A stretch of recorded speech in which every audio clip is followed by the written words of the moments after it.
Delhi NCR में इन दिनों घना कोहरा छाया हुआ है और जिसकी वजह से हादसे हो रहे हैं। इन हादसों पर रोक लगाने के लिए दिल्ली सरकार और इधर दिल्ली से सटे हुए राज्यों में सरकार नियमों में बदलाव कर रही है, यानी कि जो गाड़ियों की लिमिट है उनकी स्पीड को कम किया जा रहा है। इसके साथ साथ ही जगह जगह बैरिकेड हाईवे पर लगाए जा रहे हैं और कॉन्वॉय के जरिए ही वाहनों को आगे बढ़ाया जा रहा है। साथ ही साथ अनाउंसमेंट भी किया जा रहा है। मैं इस वक्त दिल्ली और नोएडा का जो बॉर्डर है, चिल्ला बॉर्डर, वहाँ पर मौजूद हूँ। आप देख सकते हैं दिल्ली वाली साइड पर यहाँ पे दिल्ली की पुलिस की जो ट्रैफिक पुलिस है यहाँ पे सड़कों पे मुस्तैद है और बाकायदा जितने भी वाहन दिल्ली से नोएडा की तरफ जा रहे हैं उनके वाहनों को रोका जा रहा है, उनकी पीयूसीसी चेक की जा रही है, उनके कागज़ों को चेक किया जा रहा है और इसके साथ साथ ये भी कोशिश की जा रही है, इनसे पूछा जा रहा है कि घने कोहरे होने पर ये लोग क्या कदम उठाते हैं। यहाँ आप देख सकते हैं तस्वीरों में, यहाँ पे दिल्ली ट्रैफिक पुलिस की जो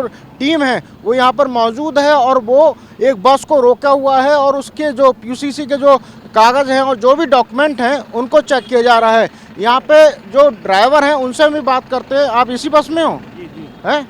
ये बताओ, ये आप लोग जब घना कोहरा होता है तब क्या करते हैं आप लोग? उस वक्त चलते हैं आराम से चलते हो। क्या लिमिट क्या बताइए, स्पीड लिमिट क्या बताइए? लिमिट वही 40-45 कोहरे में दिखेगा नहीं।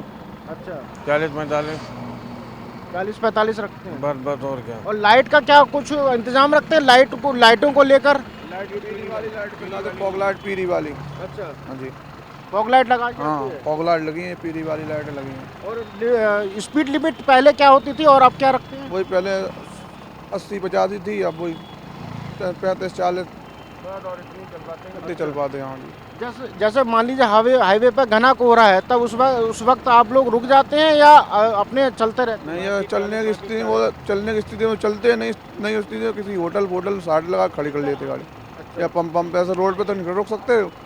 रास्ता में जो जेबर टोल पार किया और रास्ता में तो कहीं खड़ी हो रास्ता नहीं है, फिर टोल ही पे कहीं खड़ी करेंगे जाके। घने कोहरे के कारण हुए हादसों पर रोक लगे, इसके लिए जिला प्रशासन द्वारा क्या क्या इंतजाम किए गए हैं, इसकी रियलिटी चेक के लिए इस वक्त मैं मौजूद हूँ नोएडा ग्रेट नोएडा हाईवे पर। और आप देख सकते हैं तस्वीरों में ये महामाया फ्लाईओवर के पास का एरिया है और यहीं से लमसम नोएडा एक्सप्रेस हाईवे का शुरुआत होती है और इसी से जुड़ा हुआ यमुना एक्सप्रेस वे है जो आगरा की ओर और उधर पूर्वांचल एक्सप्रेस वे जो लखनऊ और पूर्वांचल की ओर जाता है।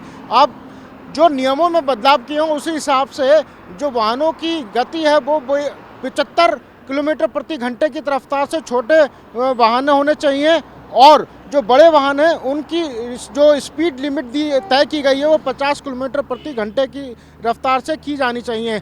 इसके साथ ही साथ नियम ये भी हैं कि ट्रैफिक पुलिस की जो कॉन्वॉय है उनकी जो पीसीआर है वो हाईवे पर जगह जगह पर खड़ी मिलेगी, लेकिन आप देख सकते हैं तस्वीरों में ऐसा कुछ भी दिखाई नहीं दे रहा है। नोएडा ग्रेट नोएडा हाईवे पर फर्राटे से जो गाड़ियां चल रही हैं और इसके अलावा ना ही कोई पीसीआर नज़र आ रही है, ना ही कोई ट्रैफिक पुलिस वाला यहाँ पर नज़र आ रहा है। ये जो एरिया है ये काफ़ी कंजेस्टेड एरिया है क्योंकि यहाँ पर चलते समय काफ़ी जाम मिलता है क्योंकि ये कनेक्टेड सरिता विहार के लिए भी जाता है और ये नोएडा सेक्टर 37 के लिए भी ये रास्ता निकलता है, लिहाजा यहाँ पर भारी भीड़ रहती है वाहनों की और यहाँ पर फॉग की वजह से कई बार हादसे भी हो चुके हैं। लेकिन जो नोएडा प्रशासन का दावा है कि जगह जगह पर चेक पोस्ट लगाए गए हैं, जगह जगह पर अनाउंसमेंट किए जा रहे हैं, जगह जगह पर चेकिंग की जा रही है, लेकिन अभी तक जो